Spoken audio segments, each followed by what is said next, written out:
আপনি কি আপনার গাছগুলোকে এভাবে দেয়ালের সাইডে রেখেছেন? আপনার গাছগুলো কি এরকম টব, গ্রো ব্যাগ এভাবে রয়েছে? আর আপনি কি গাছের ওপরে চায়ের পাতা, কিচেন কম্পোজ এগুলো সব গাছের গড়াতে গড়াতে দিয়েছেন? তাহলে আপনি বর্ষাতে কি করে গাছ ভালো রাখবেন? কি করে বা গাছ ভরা ফুল পাবেন? পুরো ভিডিওটি দেখার জন্য আপনার জন্য অনুরোধ থাকলো। অবশ্যই আপনি দেখতে থাকুন। আপনি আপনার গাছটিকে ভালো রাখতে পারবেন। যেখানে আপনার একটি দেয়াল পারপাস, অর্থাৎ আপনি আপনার প্রাচীরের ধার বরাবর রেখেছেন বা দেয়াল ঘেঁষে গাছগুলি রেখেছেন, সেক্ষেত্রে সবসময়ের জন্য আপনার গাছটির মধ্যে অবশ্যই মাটিতে ড্যাম্প হয়। আর এই কাজগুলি করতে আপনাকে বেশ কিছু কাজ করে নিতে হবে। প্রথমটাই আপনি লক্ষ্য করুন যে আপনার গাছটি একেবারে লম্বাটে হচ্ছে কিনা। আর তা যদি হয়, আপনি কিন্তু মাঝে মাঝে খাদ্য বন্ধ রাখুন। এই লম্বাটে হতে গেলে আমাদেরকে এই যে লম্বাটে গাছ, আর এই লম্বাটে গাছে ফুল নিতে হলে আমাদেরকে একটু খাদ্য বন্ধ করতে হবে। কারণ যেই মাটিটি আপনার একটি ছোট্ট টবের মধ্যে রয়েছে, আর এখানে যে খাদ্যটি দেওয়া হচ্ছে সবসময় মাটিটি গন্ধ হচ্ছে। কারণ এই জায়গাটার মধ্যে সবসময় আপনার ভেজাটে ভেজাটে ভাব রয়েছে। আর এই সকলগুলো আমাদেরকে ঠিক করতে হবে। যখন নিতে পারছে না, তখনই কিন্তু মাটি ড্যাম্প হচ্ছে, গাছের পাতাগুলো ঝরে ঝরে পড়ছে। আপনি একটু ফাঙ্গিসাইড ওষুধ দিয়েছেন তো? তো দেখুন, যখন আপনি ফাঙ্গিসাইড ওষুধ দিয়েছেন, তখন এই যে মাটির মধ্যে ড্যাম্প, এটার মধ্যেও কিন্তু দেবেন। এই মাটির মধ্যে যখন আপনারা দেবেন, 1 লিটার জলে অবশ্যই 2 গ্রাম করে দেবেন। তো ছোট বোগেনভিলিয়া গাছগুলোর ক্ষেত্রে একটা করে কাঠি দিতে লাগে না, কিন্তু গাছের যত ভারত্ব বাড়ে একটা করে কাঠি দিতে লাগে। অর্থাৎ একটি করে কাঠি আপনি সাইডে দিয়ে বেঁধে দেবেন এই জায়গাটায়। দেখবেন আপনি আপনার বোগেনভিলিয়া গাছটিকে ভালো রাখতে পারছেন।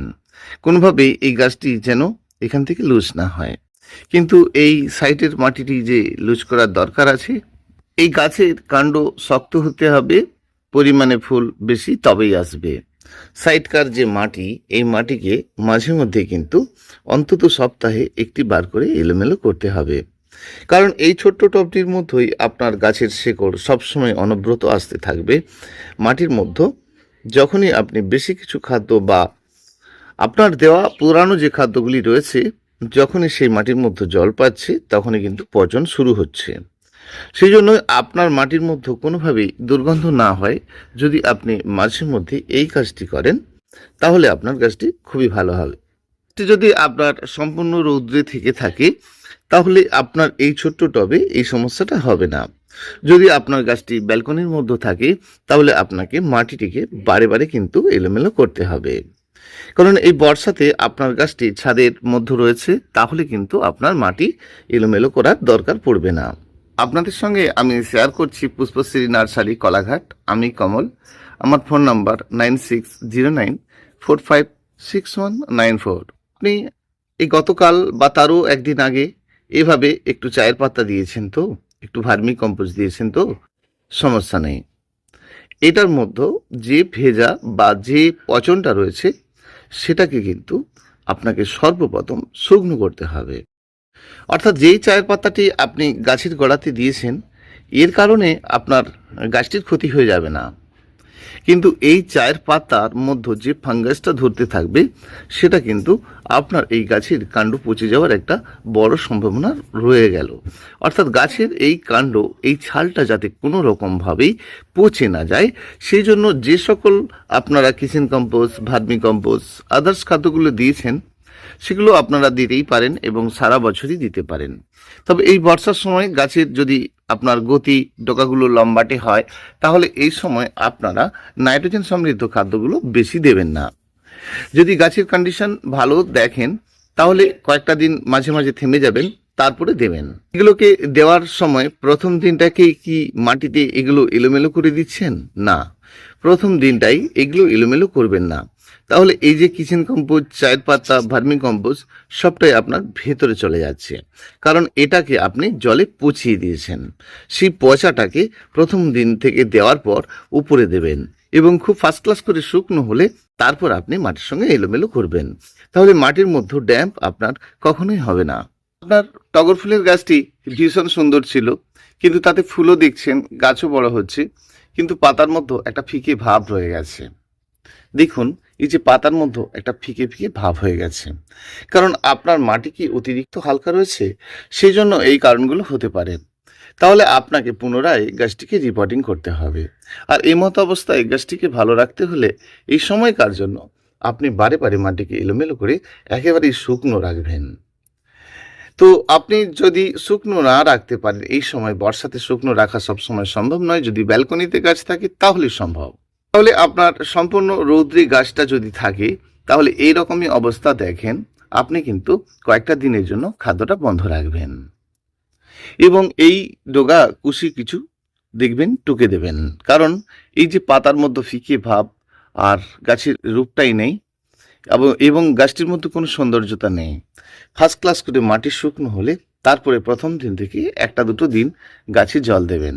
দেখবেন সুন্দর সুন্দর শাখা যদি গাছ থেকে বেরিয়ে যায়, তাহলে আপনি আরও কয়েকটা দিন খাদ্য বন্ধ রাখবেন। কারণ পূর্বে যে খাদ্যটি রয়েছে সেই খাদ্যটি গাছ না খেতে পারার কারণে এই ঘটনাটি হয়েছে। সেই জন্য আপনার গাছের এই কাজটি করার পর আপনি আবারও খাদ্য দেওয়া শুরু করবেন। খাদ্য দিতে গেলে আমরা মূলত বানানো খাদ্যটা দিলে এই বর্ষার সময়টা বেশি ভালো করব।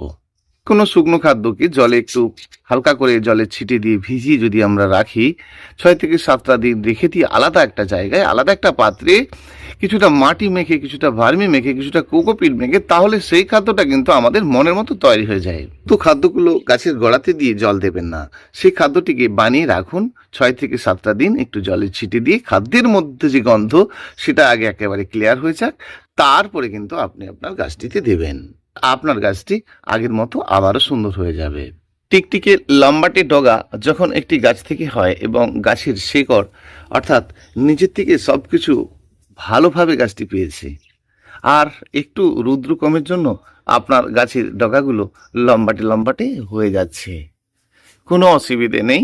এই ক্ষেত্রেও আপনি একটু খাদ্য বন্ধ রাখুন, কয়েকটা দিন ওয়েট করুন, এতে ফুল আসলে দেখে নিন, তারপরে আপনি আপনার মতো করে ছোট্ট করে গাছটি যেখান থেকে মনে হবে যে একটু গ্রোথ করার জন্য আমরা একটু একটু করে কেটে ফেলে দেব। দেখব তারপরে গাছটি গ্রোথ হয়েছে এবং পরিমাণে অনেক বেশি ফুলও হয়েছে। এর আনাচে কানাচে এমন অনেক গাছ আপনি রেখেছেন যেখানে সব সময় মাটির মধ্যে ড্যাম্প হয়ে যাচ্ছে। গাছের সৌন্দর্যতা থাকতে থাকতে হঠাৎই গাছের পাতাগুলো ঝরে ঝরে হলুদ হয়ে যাচ্ছে। ভালো করে লক্ষ্য করলে আপনি দেখতে পাবেন এর মধ্যে অতিরিক্ত হালকা থাকার ফলে এই গাছের পাতাটা এমনটা হয়ে যাচ্ছে।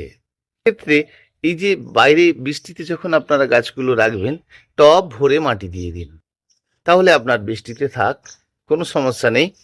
একেবারে টবটিকে ভরপুর করে ভরে মাটিটি দিন, আর একেবারে খাদ্য দেওয়া কয়েকটা দিন বন্ধ রাখুন। এই গাছটিকেও আপনি আপনার ভালো করে নিতে পারবেন। একটি গাছ যখন উচ্চতায় এবং তারও অধিক হতে থাকে, এই গাছটি যখন দিনে দিনে সময়ের সাথে সাথে বড় হতে থাকে, তখন সেই গাছটির নিচকার সকল শেকড় একেবারে যে সাইটের যে গুচ্ছ শেকড়, আমরা অনেকেই কি ভাবি যে উপরের ফিডার রুটটা কাটিং করে দেব, গাছটার ক্ষতি হবে না। তো গাছের উপরকার যত গুচ্ছ শেকড় আপনার খারাপ হতে থাকবে, মানে নষ্ট হতে থাকবে, গাছের মূল শেকড়ে রূপায়িত হতে থাকবে, তখনই আপনার গাছটির বৃদ্ধি দ্রুত গতিতে উপর দিকে উঠতে থাকবে। তিতে গাছ থাকলে সেই গাছ বৃহৎ হতে থাকে, কারণ কি সেই গাছের যে গঠন বেশ সুন্দর হতে থাকে, সেই গাছটি খুব কম সময়ের মধ্যে ভীষণ বেড়ে উঠতে পারে এবং গাছটি বেশ ভালো হতে পারে। কিন্তু টবের মধ্যে যখন আপনি একটি গাছ রোপণ করেছেন, সেই গাছটির ক্ষেত্রে কি হচ্ছে, একটি জায়গার উপরেই বারে বারে গুচ্ছ শেকড় তৈরি হচ্ছে, কারণ উপরের গুচ্ছ শেকড় কাটিং পড়লে কোনো সমস্যা নেই। যত গুচ্ছ শেকড় কাটিং পড়তে থাকবে তখনই কিন্তু মূল শেকড়ে রূপায়িত হতে থাকবে, আর যত গুচ্ছ শেকড় কাটিং পড়বে আবার গুচ্ছ শেকড় তৈরি হওয়ার জন্য গাছ সবসময় প্রস্তুত থাকবে। এইভাবে আমাদেরকে টবে রাখতে হয়, বারে বারে আমরা গুচ্ছ শেকড় কাটিং করব, কারণ গুচ্ছ শিকড় থাকবে কোথায়?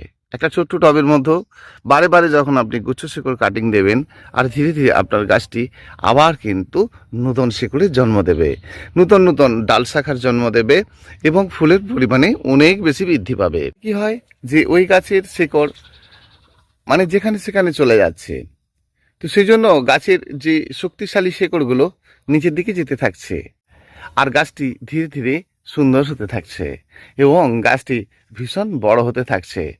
এবং বড় গাছগুলো হয়ে যাওয়ার পর আমরা যখন কাটিং দিচ্ছি, গাছটি একেবারে ইগলগাল বল শেপের হয়ে যাচ্ছে। একটা টবের ক্ষেত্রে করতে গেলে সেই জন্য মাটির মধ্যে অনেক ধরনের কিছু না দেওয়াটা ভালো। যত মাটি হালকা থাকবে গাছের গুচ্ছ শেকড় তত বেশি হতে থাকবে। এর গুচ্ছ শেকড় যত হতে থাকবে গাছের উচ্চতায় কমে ডাউন হতে থাকবে। গাছের কাণ্ডের মধ্যে সঠিক পরিমাণে কাণ্ডের মধ্যে যে ক্ষমতা থাকবে না। গাছের কাণ্ডের মধ্যে যে ক্ষমতা থাকা দরকার, থাকলে গাছের পাতা সতেজ থাকে, গাছের ফুলকুঁড়িও সঠিকভাবে হয়, ফুলকুঁড়িও ঝরে না। অনেকেই ভাবে কি গাছের শেকড় কাটিং দেবো, গাছের ডাল কাটিং দেবো, তাহলে গাছের ক্ষতি হবে না, গাছ কষ্ট পাবে না। দেখুন, গাছের কষ্ট পাওয়া নয়, গাছের ভালোর জন্য আপনি এই কাজগুলি করবেন। গাছের যত গুচ্ছ শিকড় কাটিং পড়বে, গাছের উপরকার ডগা যত কাটিং পড়বে, গাছের সৌন্দর্যতা তত বৃদ্ধি পাবে, পরিমাণে আপনার গাছটিতে তত বেশি বেশি ফুল হবে। ছোট্ট টবের মতো গাছ থাকলে টবে আপনি একেবারে বেশি খাদ্য দিতে পারবেন না। বেশি খাদ্য দিলে আপনার অনেকটা গাছের ক্ষতি হবে। সেই জন্য ধীরে ধীরে গাছে খাদ্য দেবেন, অল্প স্বল্প করে দেবেন, বারে বারে দেবেন। বেশি ভালো কাজ হবে লিকুইড ফর্মে খাদ্য দেওয়া, অর্থাৎ যে কোনো খাদ্যকে যদি তরল করে দেওয়া হয় তাহলে গাছের বৃদ্ধি, গাছের সৌন্দর্যতা টবের মধ্যে ভীষণ ভালো হবে। বন্ধুরা, গাছের ক্ষেত্রে এই কয়েকটা জিনিস গাছ খুবই পছন্দ করে। গাছের মধ্য, গাছের গোড়ায়, মাটির গাছের ক্ষেত্রে থাকলে গাছের গোড়ায় বারে বারে কপানো।